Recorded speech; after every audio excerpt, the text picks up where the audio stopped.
अध्यात्म विज्ञान कोई धर्म या संप्रदाय नहीं है, ये स्पिरिचुअल साइंस है जो कुदरत के कानून पर आधारित है। ये विज्ञान पूरे ब्रह्मांड के सभी रहस्यों को उजागर करता है और जीवन के सभी पहलुओं को समझने के लिए एक नई दृष्टि देता है। इसी को आर्ट ऑफ विजन कहते हैं, दुनिया को देखने की एक नई दृष्टि, जो अध्यात्म विज्ञानी परम पूज्य स्वामी श्री कमलेशानंद जी के निर्देशन में सनातन सत्य का अनुसंधान कर हमारे जीवन को प्रकाशित करे। जय सच्चिदानंद। स्पिरिचुअल साइंस में ऑप्शन ना हो, सुना हो रिलीजियस અને સોશિયલ માં so many ऑप्शन हो, શું છે અને એ કમ્પલસરી ના હોય, સુના હોય कंपल्सरी सामाजिक અને ધાર્મિક વસ્તુ कंपल्सरी ના હોય, એનાથી આગળ વધીએ શરીરની વાત કરીએ। આ જગતની અંદર આ મન વચન કાયા વાળું જે શરીર છે એના માટે હું એક વાક્ય બોલી ગયો, આ શરીરનો ક્રિએટર ઓપરેટર ને ડિસ્ટ્રોયર કુદરત છે। આ હું બોલી ગયો। હવે તમને પ્રિન્સિપલી વિથ એક્ઝામ્પલ પ્રૂવ કરું છું, બરાબર? એટેન્શન આપજો તો સમજાશે। આ સાયન્સ છે, ધર્મ નથી, આધ્યાત્મ વિજ્ઞાન। સૌથી પહેલું આ આપણું જે બોડી છે એ બોડીની જે અંદરના ઇન્ટરનલ સિસ્ટમ છે જેને ડોક્ટરો રિપેર કરે છે, એ ઇન્ટરનલ સિસ્ટમની જે ડિઝાઇન છે એ આપણા બધાની સરખી છે કે જુદી જુદી? સરખી છે। એટલે દુનિયાનો કોઈ પણ ડોક્ટર કોઈ પણ બોડીને રિપેરિંગ કરી શકે, કારણ કે સિસ્ટમ એક જ છે। હવે એ ક્યારે હોય? મેન મેડ હોય તો કે નેચર મેડ હોય તો? નેચર ડિઝાઇન કુદરતે બનાવી છે, તમારી પાસે ઓપ્શન નથી।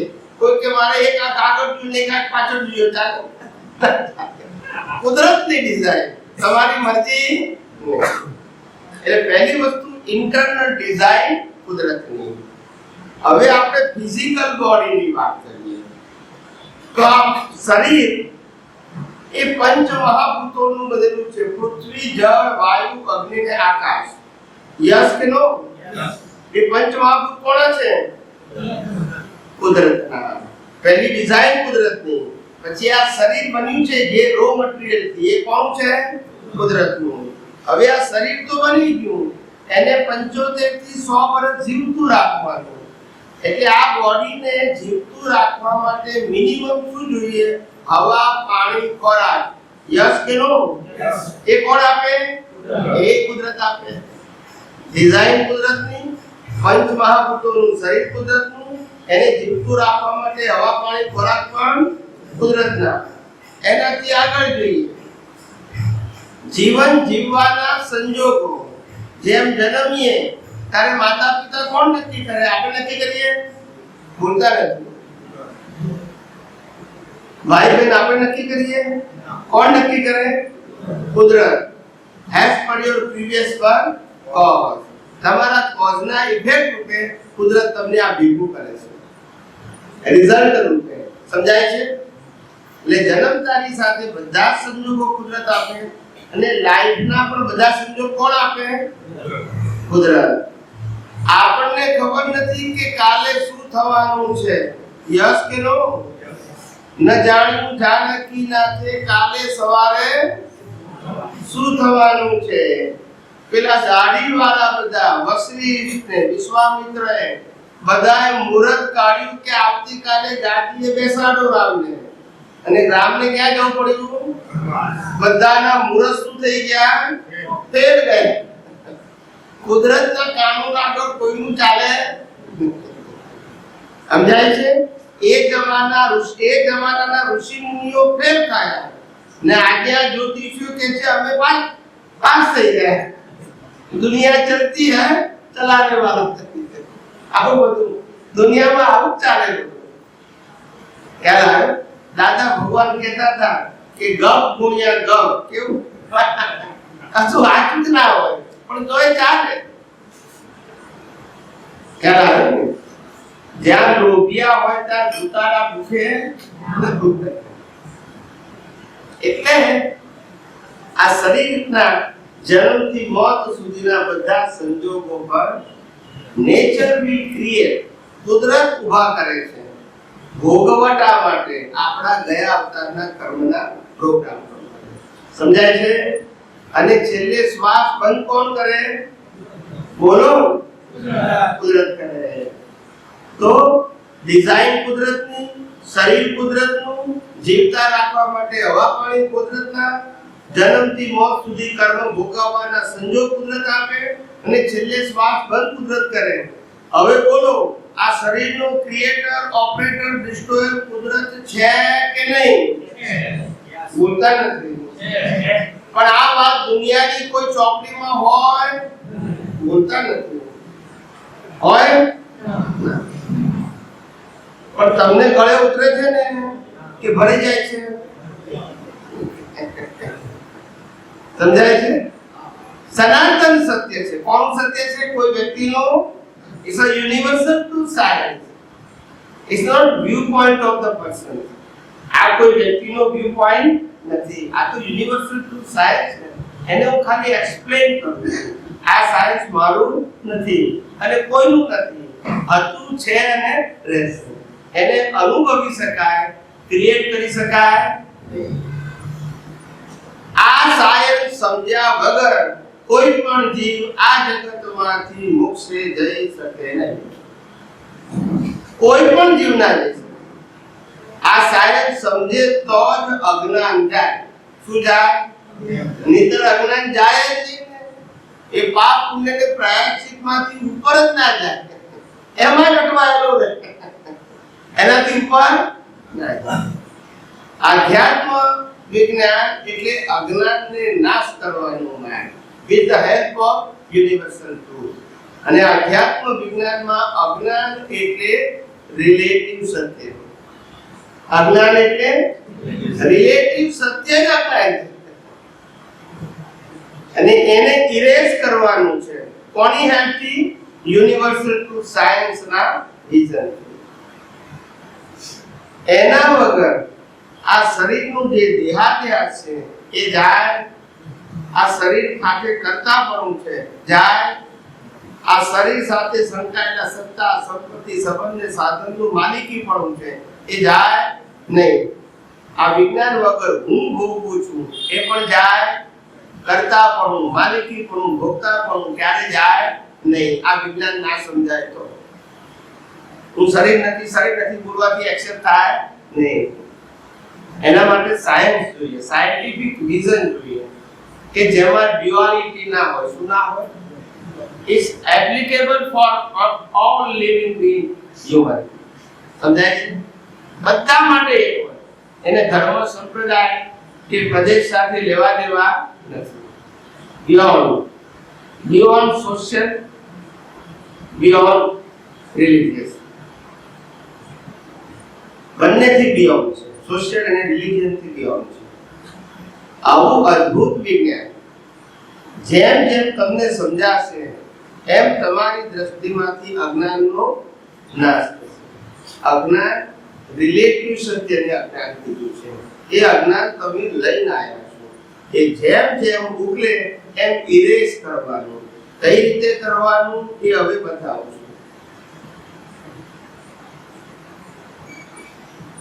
આપણા જીવનમાં જે સંજોગો ઉકલે છે એ બધા મન વચન કાયા થ્રુ જ ઉકલે છે. કરેક્ટ? હવે ઉકલતી વખતે ખબર પડવી જોઈએ આપણને કે આ સંજોગો બધા જ કુદરતી રચના છે. શરીર સાથે સંકળાયેલા બધા જ સંજોગો શું છે? કુદરતી રચના. આ એકના નહીં, આ બધા શરીર અને સંજોગો શું છે? કુદરતી. એને માત્ર કુદરતી રચના જોવું, મેં કર્યું, એને કર્યું, મારું છે, તારું છે, મેં ભોગવ્યું, એને ભોગવ્યું, એ દ્રષ્ટિમાં હોવું જોઈએ નહીં. તો કે છે કે આ માલિકી ભાવ, કર્તા ભાવ ને ભોગતા ભાવ જે છે એના સંજોગો કોણ આપે છે? તો કે કુદરત. માટે એને જોવાનું કઈ રીતે? આપણે કુદરતી રચના. ડિવિઝન ના પાડો, સારું ખરાબ, ગમતું ના ગમતું, લાભ નુકસાન, એવા ડિવિઝન નહીં પાડવાના. બધું શું છે? કુદરતી રચના. સમજાય છે? શરીર કુદરતનું, સંજોગો કુદરતના, સાધન કુદરતના, સંબંધો કુદરતના, સત્તા કુદરતની. ખ્યાલ આવ્યો? બધું સંબંધો પણ કુદરતના. સમજાય છે? બધું કુદરતનું છે. આપણું કશું છે? આપણે તો આ મન વચન કાયા અને તેની અવસ્થાથી મુક્ત એવા શુદ્ધાત્મા છે. એટલે આ જગતમાં આપણા માટે બે જ વસ્તુ રહી. એક મન વચન કાયાથી મુક્ત એવો ચેતન, અવિનાશી અને અનંત શક્તિઓ વાળો એવો હું શુદ્ધાત્મા છું. અને મારા સિવાય બાકી બધું શરીર, સંજોગો અને પાંચ જ્ઞાનેન્દ્રિયોથી અનુભવાતી સમગ્ર સૃષ્ટિ નું એક જ કોલમ કુદરતી રચના. હું શુદ્ધાત્મા, બાકી બધું. અને કુદરતી રચનામાં નો ડિટેલિંગ. શું કીધું? No detailing, no division and no partition. જેવું ડિવિઝન પાડશો પાછું પઝલ ઊભું. કુદરતી રચના કહું કે ઉકેલ, વિકલ્પ જ નહીં. સમજાય છે? આ હું શુદ્ધાત્મા છું એ સમ્યક જ્ઞાન છે. ને મારા સિવાયની સમગ્ર સૃષ્ટિ એ કુદરતી રચના છે. એ સમ્યક દર્શન છે. આ સમ્યક જ્ઞાન ને સમ્યક દર્શનનો ઉપયોગ, એનું રિઝલ્ટ સમ્યક ચારિત્ર. ચારિત્ર એટલે રિયલાઇઝેશન, વિતરાગતા, રાગ દ્વેષથી પર દશા. સમજાય છે? એટલે આવી રીતે આ આખું બ્રહ્માંડનું જે રહસ્ય છે એ મેં તમને લોકોને શોર્ટમાં સમજાવ્યું. કેવું સમજાવ્યું? બ્રીફમાં. આપણે મનુષ્ય જન્મ શેના માટે મળ્યો છે એ એક પ્રશ્ન છે. બીજો એ છે કે આપણે મનુષ્ય જન્મ એટલે શેના માટે આપવો છે એ આપણે ભૂલી કેમ છીએ? પ્રશ્ન નંબર 1, આપણને મનુષ્ય જન્મ શેના માટે મળ્યો છે? અને પ્રશ્ન નંબર 2, આપણને જેના માટે મળ્યો છે ભૂલી કેમ છીએ? એવું કહો છો? હા, બરાબર. પણ પેલું ખબર જ નથી શેના માટે મળ્યો છે. ભૂલવાનો પ્રશ્ન ક્યાં છે? ના, એ જે એની પાછળ કે મળ્યો શેના માટે જાણીએ ને ભૂલી કેમ જાય છે એ વસ્તુ. આ મનુષ્ય જન્મ બે પર્પસ થી મળ્યો છે. આ મનુષ્ય ભાવ પહેલું કરેલા કર્મોને ભોગવવા માટે મળ્યો છે. શેના માટે મળ્યો છે? કરેલા ગયા અવતારમાં કરેલા કર્મોને ભોગવવા માટે. The first answer. અને બીજું કારણ છે, first reason and the second reason, આ મનુષ્ય ભાવ મળ્યો છે જ્યાં સુધી મનુષ્યમાં શ્વાસ ચાલે છે ત્યાં સુધી પોતે પોતાના સ્વ સ્વરૂપની ઓળખાણ કરી લેવી. કારણ કે શરીરને બાળવાનું નક્કી છે. યસ કે નો? એટલે શરીર આપણે છીએ એ તો પ્રશ્ન આવતો નથી. આપણે શરીર હોઈએ તો પછી પુનર્જન્મ ના હોય. યસ કે નો? પેલા ભાઈ બોલતા નથી. આપણે શરીર હોઈએ તો પછી પુનર્જન્મ હોય? માટે આપણે શું છે? શરીરથી મુક્ત એવા શુદ્ધ આત્મા છે. તે આપણને આ શરીર મળ્યું છે બે કારણથી, કે જ્યાં સુધી શરીર મળ્યું છે ત્યાં સુધી કર્મ તો ભોગવવાના છે, પણ સાથે સાથે પોતે પોતાના સ્વરૂપનો અનુભવ કરી લેવો. ના કરો વળી પાછું ભટકવાનું. પાછું આ અવતારમાંથી થોડું આગળ અનુભવ કરજો, પાછા કાચા પડશો, પાછું ભટકવાનું. પણ પર્પસ છે હું કોણ છું તે જાણવા માટે અને કરેલા કર્મોને ભોગવવા માટે મનુષ્ય ભાવ મળેલો છે. પણ માણસને એ જ ખબર નથી કે આ મન વચન કાયા હું છું કે નહીં, હું ચલાવું છું કે નહીં, એ જ ખબર નથી. પછી હેતુનો મતલબ શું છે કોઈ નથી. કોઝ અને ઇફેક્ટ એ સાયન્સ છે કે બિલીફ છે? કોઈ પણ ઇફેક્ટ કોઝ વગર હોય ના હોય. કોઈ પણ કોઝની ઇફેક્ટ ના આવે એવું બને ના હોય. એટલે કોઝ અને ઇફેક્ટ તમને સમજાવ્યું બરાબર છે. હવે આપણે આ દુનિયામાં જન્મ્યા તારે મા બાપ મળ્યા, ભાઈ બહેન મળ્યા, રહેવાનું ઘર અને ધર્મ બન્યું, એ ઇફેક્ટ છે કે કોઝ છે? એની કોઝ ક્યારે કરે